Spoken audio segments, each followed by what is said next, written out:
Avant de plonger dans cette histoire incroyable, pensez à vous abonner à la chaîne et à activer la cloche. Ici, chaque récit a quelque chose à dire, et vous ne voudrez pas en manquer un seul.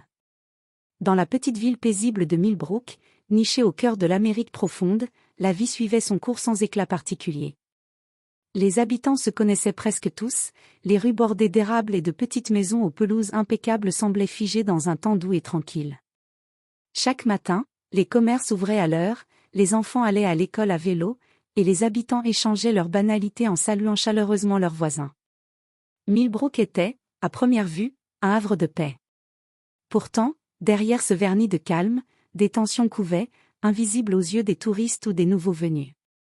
Des murmures à propos d'inégalités sociales, de préjugés latents, et d'une certaine défiance envers les institutions étaient parfois échappés lors des réunions du conseil municipal ou au comptoir du dîner local.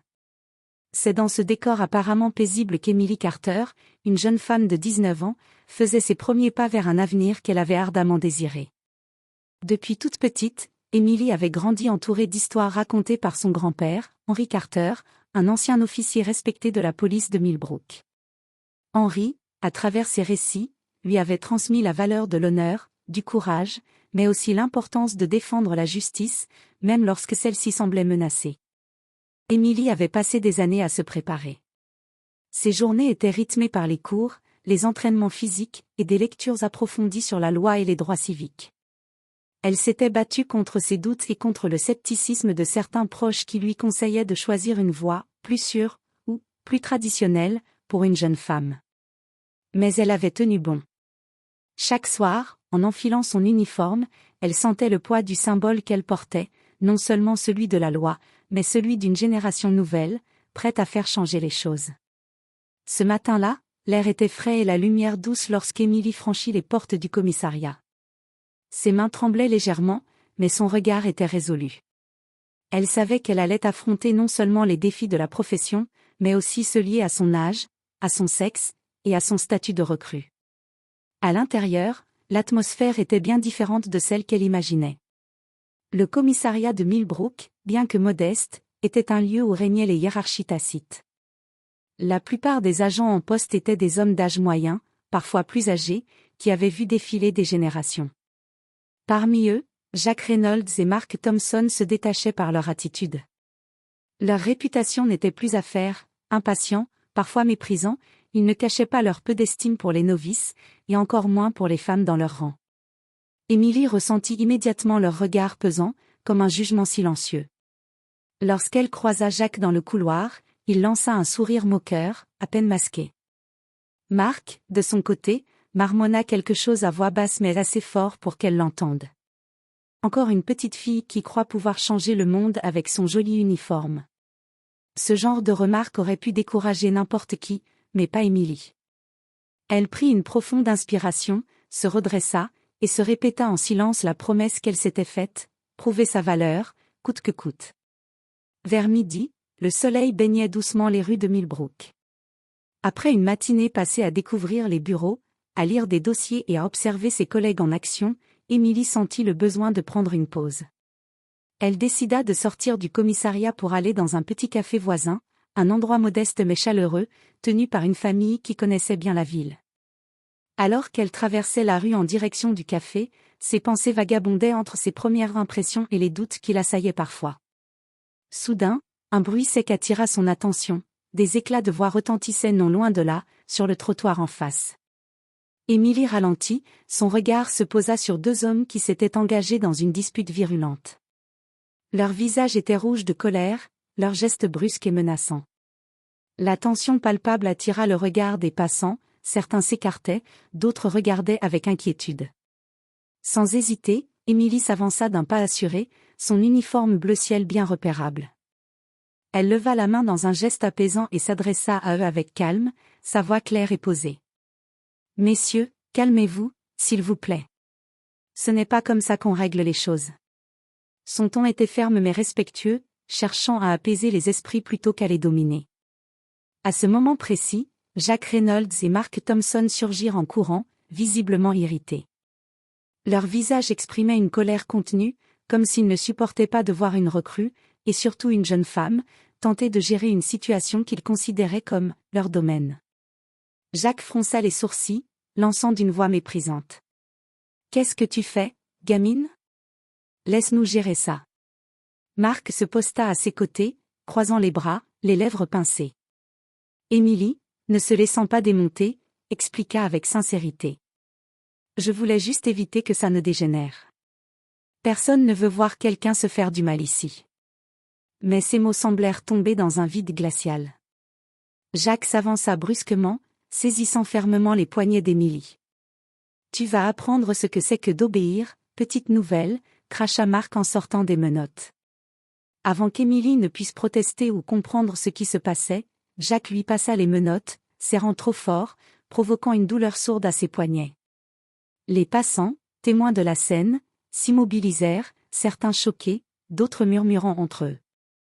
Une femme âgée s'écria. « Mais regardez, c'est une policière. » Émilie tenta de s'expliquer, de dire qu'elle était elle-même en service, mais ses paroles furent étouffées par les ordres autoritaires de Jacques. « Silence. Tu n'es rien ici pour nous. » Humiliée, choquée, le cœur battant à tout rompre, Émilie sentit une boule se former dans sa gorge. Pourtant, au fond d'elle, une force nouvelle naissait, celle de ne pas laisser cette injustice passer. Dans cette situation à la fois humiliante et terrifiante, Émilie sentit ses forces vaciller. Mais au fond d'elle, une détermination farouche se réveilla. Elle savait que rester silencieuse, c'était accepter l'injustice. Alors, d'une main tremblante, presque cachée derrière son dos, elle sortit son téléphone portable de sa poche. Ses doigts tremblaient, mais elle réussit à composer rapidement le numéro qu'elle connaissait par cœur, celui de son père, David Carter. David n'était pas un homme ordinaire. Depuis des années, il s'était forgé une réputation solide d'avocat passionné et infatigable, spécialisé dans la défense des droits civiques. Son nom circulait parmi ceux qui luttaient contre les abus de pouvoir et les discriminations, souvent au péril de sa propre sécurité. Mais pour lui, chaque combat en valait la peine, surtout quand il s'agissait de protéger sa famille.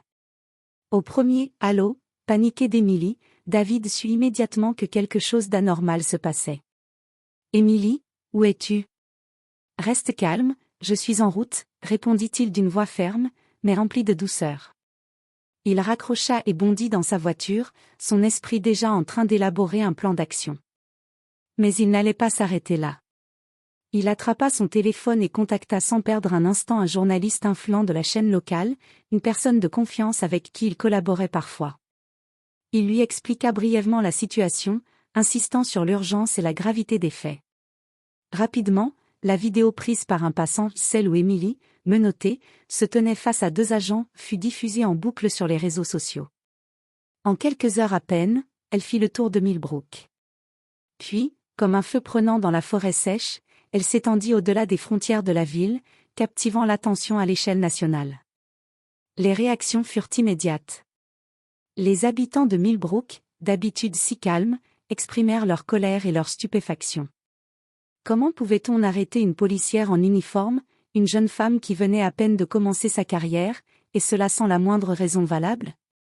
Face à la montée de la pression publique, le maire convoqua une réunion d'urgence avec le chef de la police, les conseillers municipaux et les représentants de la communauté.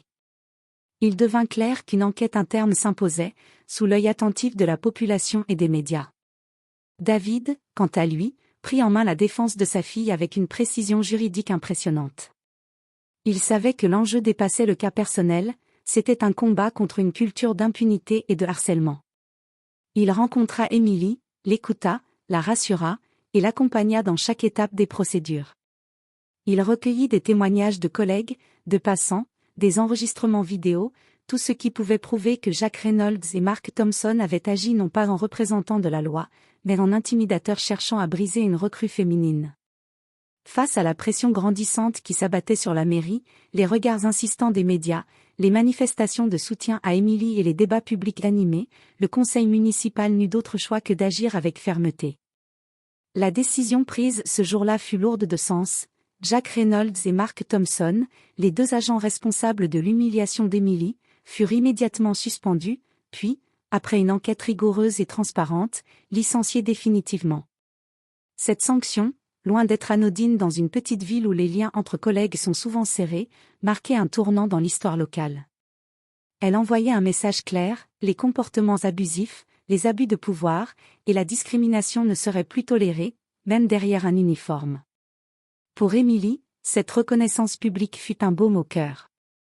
Alors qu'elle avait craint que cette expérience ne brise ses rêves et sa carrière naissante, elle reçut à l'inverse un immense soutien de la part de ses collègues, mais aussi de toute la communauté policière. Ses supérieurs la saluèrent pour son courage et sa résilience. Plusieurs officiers plus âgés, jusque-là réservés, lui offrirent des mots d'encouragement, impressionnés par sa ténacité face à l'adversité. L'affaire Emily Carter fit rapidement grand bruit, bien au-delà des frontières de Millbrook. Des journaux nationaux, des émissions télévisées et des plateformes en ligne relayèrent son histoire. Beaucoup virent en elle une héroïne moderne, une figure d'inspiration pour toutes les jeunes femmes aspirant à faire carrière dans la police. Son combat devint le catalyseur d'un mouvement plus large. D'autres femmes, longtemps hésitantes à rejoindre les forces de l'ordre, trouvèrent dans l'histoire d'Emily une source de motivation et d'espoir. Plusieurs services de police à travers le pays initièrent des programmes de sensibilisation et de formation pour lutter contre le harcèlement et promouvoir un environnement de travail respectueux. Par ailleurs, l'affaire provoqua un débat public intense sur la culture interne des forces de police. On parla ouvertement de la nécessité de réformer certaines pratiques, d'instaurer une meilleure surveillance des comportements des agents, et de garantir la protection de ceux qui osent dénoncer les abus. David Carter, quant à lui, n'était pas seulement le père fier de sa fille. Il continua son combat, utilisant cette victoire pour plaider en faveur d'une justice plus équitable, non seulement dans Millbrook, mais partout où les voix des faibles restent trop souvent étouffées. Il croyait fermement que cet appel téléphonique, ce geste simple mais courageux d'Emily, avait réveillé une ville entière, provoqué un changement durable, et rappelé à tous que le respect et la dignité doivent primer, toujours. Quelques mois s'étaient écoulés depuis l'affaire qui avait bouleversé Millbrook.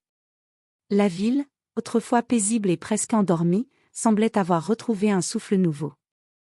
L'histoire d'Emily Carter était devenue un symbole d'espoir et de changement, inspirant bien au-delà des frontières locales. Ce jour-là, sous un ciel clair et lumineux, la mairie avait organisé une cérémonie officielle en plein air, sur la place centrale de Millbrook. Les drapeaux flottaient doucement au vent, tandis qu'une foule nombreuse habitants, élus, membres des forces de l'ordre, journalistes s'étaient rassemblés pour honorer la jeune policière au courage exemplaire. Emily, vêtue de son uniforme impeccable, se tenait droite sur l'estrade. Son visage portait encore les traces des épreuves traversées, mais aussi une lumière nouvelle, celle de la force intérieure et de la fierté.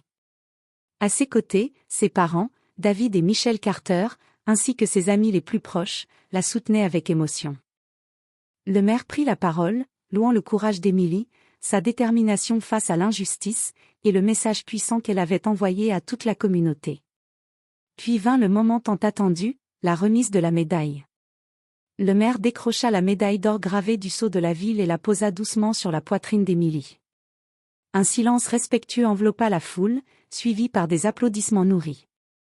Prenant le micro, Emily inspira profondément avant de s'adresser à l'Assemblée. Ce n'est pas seulement ma victoire, mais celle de tous ceux qui croient en la justice et en la dignité. Sa voix, claire et vibrante, portait bien au-delà des rangs. Quand on se tient debout, même face à l'adversité, on peut changer les choses. Elle marqua une pause, croisa les regards alentour, et poursuivit, les yeux brillants d'émotion. Cette médaille, je la dédie à ceux qui n'ont pas peur de parler, à ceux qui refusent le silence face à l'injustice. C'est un appel à continuer de lutter, ensemble, pour un monde plus juste. Dans la foule, des visages se mirent à briller, certains s'essuyaient discrètement les yeux, d'autres se levaient pour applaudir debout. La famille Carter, fière et émue, sentait peser sur elle le poids de cette promesse, un avenir meilleur, bâti sur la force du courage et la puissance de la solidarité. Emily, quant à elle, savait que son combat ne faisait que commencer. Mais à cet instant précis, au cœur de Millbrook, entourée de ceux qu'elle aimait et de ceux qui la soutenaient, elle se sentit prête à affronter tous les défis.